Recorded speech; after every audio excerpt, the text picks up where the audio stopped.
Hi everyone, I am talking today with Elaine Gold, who already told a story on our show back in March. It was the third show, and you're back on our show during the 24-hour True Storytelling Festival. How are you today, Elaine? I'm great. I'm having a wonderful day. Every morning I take a 12-kilometer walk along the lake. And this morning I thought I'd be rained out, but no, I had a beautiful walk, and it was kind of nice not to have the sun beating down on me, but I love the sun and I'm having a great day. That's good.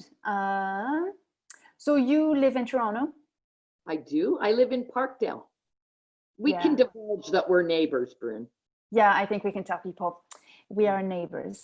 We're neighbors. And so last time when you told a story on my show, because Bodies of Stories has always been an online storytelling show, we realized that you didn't have a webcam. So you actually came to my house to be on the show and to tell your story, which we can't not do. So I'm glad you figured it out. Like, we can't do that anymore because of the confinement. So I'm glad you will be telling a story with your phone. So can you tell people what got you into personal storytelling? Can you tell us about the first time you told a personal story on stage? Oh, yeah. Well, here's the thing. I was doing stand-up comedy, but my stand-up comedy was sort of little short personal stories.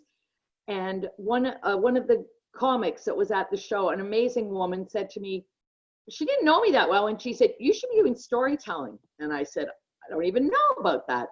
And she said, contact this person, that's what you should be doing. So I remember the first story I told, it's one of my favorites, and I'll tell it at any given moment. It was about losing my virginity on a canoe trip when I was 18. And the story theme for that show was something to do with the outdoors and nature. And I thought my story was quite appropriate. And I told the story, and the show was actually held outdoors. And I told the story, and I wasn't nervous, because once you decide to be a storyteller, you really can't be nervous.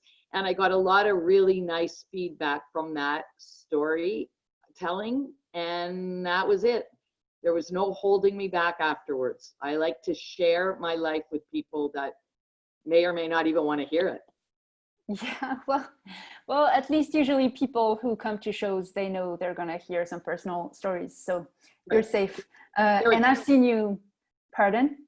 They're expecting it, yeah. Yeah. And I've seen you perform, like I've heard you tell stories at different events in Toronto, where we have a wonderful true storytelling community, and like there are a bunch of shows, and it's really cool. And you're amazing on stage, so I'm so glad you're going to be part of the show, and that you're my friend. I truly appreciate that we're friends and we're neighbors, and you always say such nice things about my stories, and that you put me on your show, so it's all win-win. Cool. Why do you think it's sort of, when you're in the audience at a storytelling show, it's sort of enthralling and just like addictive to go to storytelling shows? Well, I attend so many, well, I used to, but I am attending them online. But my favorite thing was always to go to a storytelling show, whether I was telling a story or not. And you're right, Brune, you sit there and you get taken into someone's world, and you don't know what the story's going to be, and you don't know how it's going to end, and you don't know where the teller is going with it. It's fascinating. It's something so interesting, and I'm so happy and humbled even to be a part of such an amazing scene in Toronto. Yeah. So you start telling stories now online, right? We don't have a choice. Like, your stories still need to be heard. That remains to be seen, but I think they do. Yes. Yeah, me too. So this Sunday, before the 24-hour True Storytelling Festival, you're going to tell a story on another show that's called But That's Another Story. So it's a Toronto-based show originally, and it's produced by Brian Nazimok and Crystal Bartelzi. Mm-hmm.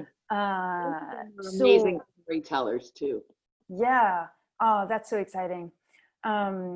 Yeah, I just want to let people know that the Toronto storytelling community is so awesome. And I'm glad that through more and more online shows, like the art farm is accessible to people who live elsewhere. So do you want to say a few last words? I am going to say some words, and I'm going to say them about you, because as much as I've told you this so many times since this pandemic started, you, my dear sweet friend, are the most prescient of people. Because when you started your storytelling show online and talked about it, I thought, that's ridiculous. Why would people do a storytelling show online? Everyone wants to be out in public. Everyone wants to stand close to people. Everyone wants to sit in an audience. And then all of a sudden we couldn't do that. And I thought about you, and I thought about how incredible it was that you started this off. And I love that people were coming to you and asking you how to do it. And I'm just so amazed by your, I know I keep saying it, but prescience, knowledge of, almost like you knew that storytelling shows were going to go online. And I'm so, just amazing to me. And I'm really excited that now I have done shows online, and I'm happy to be doing your show again. And I'm just in awe of what you have accomplished. That's all. Thank you so much. And yeah, because I started it in January. I had this idea like back in September, and I started like really being like building it in October. And I think, you know what I think about ideas? I think they're just like, they're not us, they're like floating in the air, like sent to us by spirits or whatever, the universe. And like if you don't grab on them, someone else will. Like they are going to keep traveling, and someone else will. And like this idea kept nagging me, and I was like, well, if you think it's such a great idea, why don't you just do it? So I started doing it. And I think it comes from like, you have always had a storytelling community here in Toronto. I come from France, where we don't have storytelling shows. I would listen to true storytelling podcasts and be like, oh my God, if only I could attend a show. So I think, and I moved to Canada only 3 years ago. So I think it was my way of like making the art form accessible. And then when the pandemic happened, I have to admit, like, part of me was like, oh shit, all the shows are gonna go online. And now I was by myself with my little niche. And now, and then I realized, wait, like, it was breaking my heart to see all the shows canceled, like really. And I wanted to tell those people there's a way to keep having your shows like going, and I can help you with that, because by that time I had like done 3 of my shows online, and so I had learned a lot about the tech and stuff. So I reached out to people and told them like, I can teach you, like, just let's get together. So I've been trying to help other producers, and it's and with that, like, I've been meeting so many wonderful producers and realizing that we are really a global storytelling community. And so it has made the pandemic a little less heavy every day, like just helping out. And so thank you so much. Thank you.